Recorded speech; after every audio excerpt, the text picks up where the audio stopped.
નમસ્કાર બાળકો, સંકીર્ણ સંયોજનનો સૌથી ઇમ્પોર્ટન્ટ લેક્ચર, બહુ જ ઇઝી લેક્ચર, બોર્ડ માટે, જેડબલઈ, નીટ, ગુજકેટ બધા માટે ઇમ્પોર્ટન્ટ લેક્ચર, જેના એક એક પ્રશ્નની અંદર આપણે 1, 2, 3, 4, 5, 6 અને 7 પ્રશ્નો શીખવાના છીએ. તો એક એક કરીને બધા પોઈન્ટ શીખવાડી દઉં. સૌથી પહેલા પ્રાથમિક સંયોજકતા. પ્રાથમિક સંયોજકતા એટલે શું? તો મધ્યસ્થ ધાતુ પરમાણુનો ઓક્સિડેશન આંક. તો મધ્યસ્થ ધાતુ પરમાણુનો ઓક્સિડેશન આંક ગણો તો 4 વખત કે નો ઓક્સિડેશન આંક +1, Fe નો શોધવાનો અને 6 વાર Cn નો થાય, Cn નો ઓક્સિડેશન આંક થાય -1 બરાબર 0. ઓકે, એટલે Fe નો ઓક્સિડેશન આંક થશે +2. ઓકે, તો પ્રાથમિક સંયોજકતા થઈ 2. હવે અહીંયા બહુ ભૂલ થતી હોય છે. દ્વિતીયક સંયોજકતા કેટલી? તો દ્વિતીયક સંયોજકતાનું બીજું કહેવાય સંવર્ગાંક. સંવર્ગાંક પૂછે કે દ્વિતીયક સંયોજકતા પૂછે, એક જ થાય. અને પ્રાથમિક સંયોજકતા પૂછે કે ઓક્સિડેશન આંક પૂછે, એક જ થાય. આ ધ્યાનમાં રાખવાનું. તો સંવર્ગાંક કેટલો? તો એના માટે તમારે દંતીયતા જોવાની. તો સાયનાઇડ માઇનસ એક દંતીય છે અને એવા એક દંતીય 6 વાર છે, એટલે સંવર્ગાંક થયો 6. એટલે અહીંયા મૂકીશું 6. લુઈસ એસિડ કોણ? તો લુઈસ એસિડ કોને કહેવાય? જે ઇલેક્ટ્રોન સ્વીકારે. તો ઇલેક્ટ્રોન કોણ સ્વીકારે છે? ધાતુ. તો ધાતુ કોણ છે? Fe. તો આ થયો તમારો લુઈસ એસિડ. લુઈસ બેઝ કોણ? એટલે ટેકનિક આપેલી છે મેં, દાબેલી. લિગેન્ડ. લિગેન્ડ હોય એ, એટલે ઇલેક્ટ્રોન દાન કરતા હોય જે લિગેન્ડ છે. તો લિગેન્ડ કોણ છે આમાં? Cyanide minus. આયનોની સંખ્યા કેટલી? તો આમાં 4 આયનો K+ ના, એટલે 4 ટાઈમ K+ વત્તા આખો કૌંસ 4-. તો કુલ આયનોની સંખ્યા, તમને એમ થાય આ 4- સાહેબ તમને કેમનું આવડ્યું? તો આ 4 વખત પ્લસ છે, તો એને સમધારિત કરવા માટે 4 - મૂકવા પડે. તો આયનોની સંખ્યા કેટલી? તો આ 4 વખત કે અને આખો કૌંસ 1 વાર, એટલે ટોટલ આયનોની સંખ્યા 5. આયનોની સંખ્યાથી શું ખબર પડે? તો જેમ આયનોની સંખ્યા વધુ તેમ વાહકતા વધુ. એટલે આયનોની સંખ્યા પણ શોધતા આવડવી જોઈએ. એમ કે આયનિક બંધ કેટલા? આયનિક બંધ કેટલા? તો K 4 વખત છે, એટલે 4. હવે સૌથી અગત્યનો પોઈન્ટ જે આપણી બુકમાં નથી એની ચર્ચા કરું. EAN. તો EAN નું પૂરું નામ છે ઇફેક્ટિવ એટોમિક નંબર. તો ધાતુ પરમાણુનો ઇફેક્ટિવ એટોમિક નંબર કેવી રીતે શોધાય? તો બહુ જ સહેલી મેથડ છે, કોઈ સૂત્ર યાદ રાખવાનું નથી.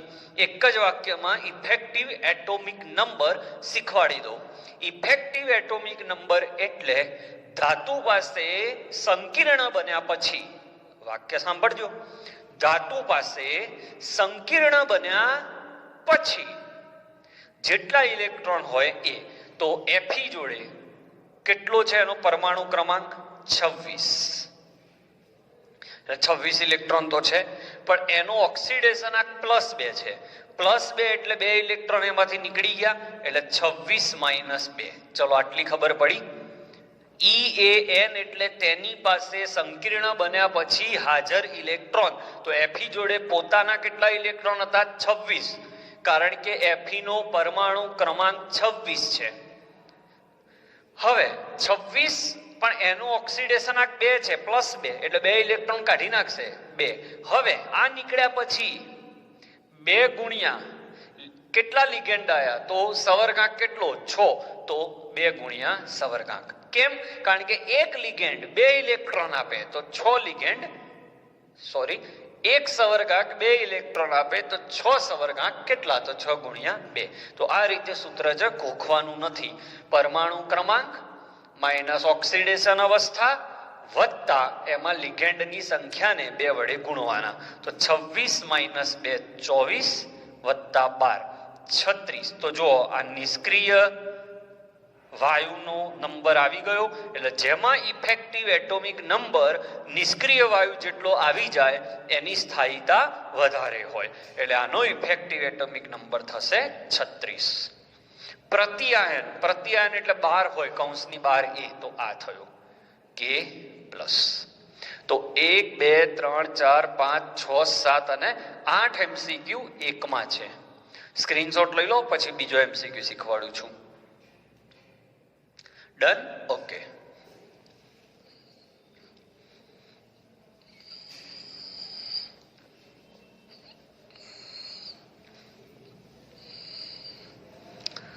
ચલો હવે લઈએ Fe En twice H2O Cl Cl2. ચલો એક એક કરીને કામ ચાલુ કરીએ. પહેલું પ્રાથમિક સંયોજકતા. પ્રાથમિક સંયોજકતા એટલે ઓક્સિડેશન આંક.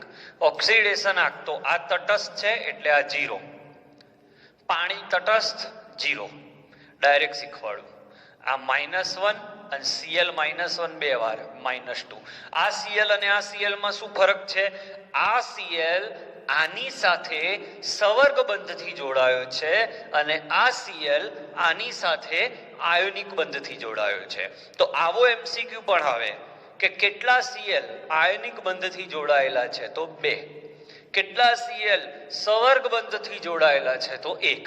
એટલે કૌંસની અંદર છે એ સંવર્ગ બંધ છે. ઓકે, તો વીજભાર -1 -2 -3 એટલે આ થશે +3. તો આની પ્રાથમિક સંયોજકતા +3.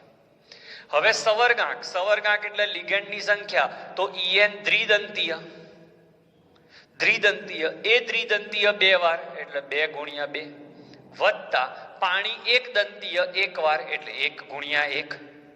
ક્લોરાઇડ એક દંતીય 1 વાર તો 1 × 1 એટલે કુલ જવાબ આવ્યો 6. તો અહીંયા મૂકીશું 6. દ્વિદંતીય 2 વાર એટલે 2 × 2. એક દંતીય 1 વાર, એક દંતીય 1 વાર, આ રીતે ગણાય. લુઈસ એસિડ કોણ? તો જે ધાતુ હોય એ. લુઈસ બેઝ કોણ? તો લિગેન્ડ. ઓકે, આ હો આ 12 નો નહીં. આયનોની સંખ્યા કેટલી? તો આખો કૌંસ 1 વાર અને 2 વાર Cl. અને યાદ રાખજો કૌંસની બહાર જે હોય એનું જ અવક્ષેપણ થાય. તો કૌંસ 1 વાર અને આ 2 વાર. તો આયનોની સંખ્યા 3 અને આયનિક બંધની સંખ્યા 2, કારણ કે Cl તો 2 જ છે. ઇફેક્ટિવ એટોમિક નંબર ફરીથી ગણો. તો Fe નો પરમાણુ ક્રમાંક 26, એમાંથી એને 3 ઇલેક્ટ્રોન ગુમાયા એટલે -3 વત્તા 2 × દ્વિતીયક સંયોજકતા 6 એટલે 23 વત્તા 12 એટલે 35.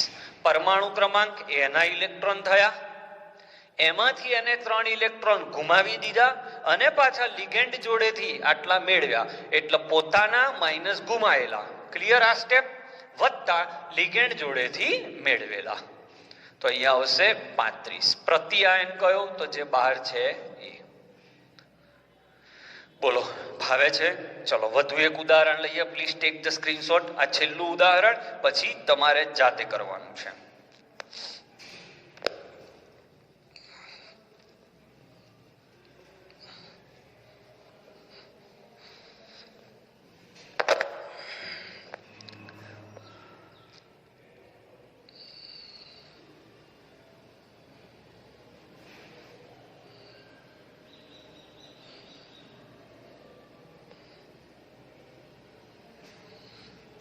ચલો આમાં PTN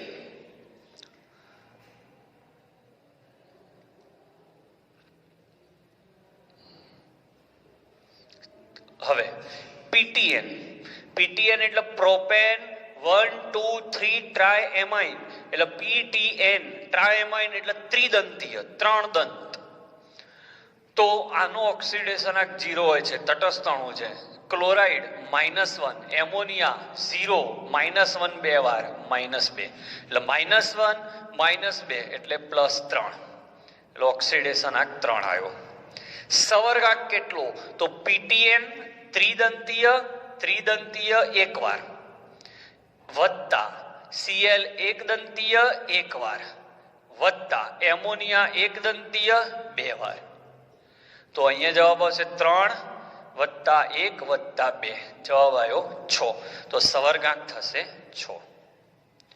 ઓકે. હવે લુઈસ એસિડ તો જે ઇલેક્ટ્રોન મેળવે, લુઈસ બેઝ દાન કરે. દાન કોણ કરે છે? તો PTN Cl એમોનિયા. આયનોની સંખ્યા કેટલી? તો આખો કૌંસ વત્તા 2 વાર Br. ઓકે, એટલે આ -2 તો આ +2. આને સંકીર્ણનો વીજભાર કહેવાય. કૌંસની ઉપર જે વીજભાર હોય એ સંકીર્ણનો. તો કૌંસ 1 વાર અને આ 2 વાર. તો આયનોની સંખ્યા 3, આયનીય બંધની સંખ્યા 2. ઇફેક્ટિવ એટોમિક નંબર તો ધાતુનો પરમાણુ ક્રમાંક તો કોબાલ્ટનો 27, એમાંથી ઓક્સિડેશનાંક બાદ થાય વત્તા 2 ગુણ્યા સવર્ગાંક. 27 માંથી 3 ગયા 24 વત્તા 12. 24 વત્તા 12 36. નિષ્ક્રિય વાયુ જેટલું આવી જાય તો એ સ્થાયી કહેવાય. પ્રતિ આયન કયો? તો જે 12 છે એ. તો આઈ થિંક તમને ઘણા બધા MCQ, ઘણી બધી તકલીફો જે હતી એ મેં ટ્રાય કર્યો છે દૂર કરવાની. હવે એક પ્રશ્ન તમને જાતે આપું છું, તમે જાતે સોલ્વ કરજો અને મને જવાબ યુટ્યુબની કોમેન્ટમાં આપજો. ચલો સ્ક્રીનશોટ લઈ લો આનો પહેલા તો. ઓકે. એક છેલ્લો પ્રશ્ન તમને આપું છું જે તમારે સોલ્વ કરવાનો છે.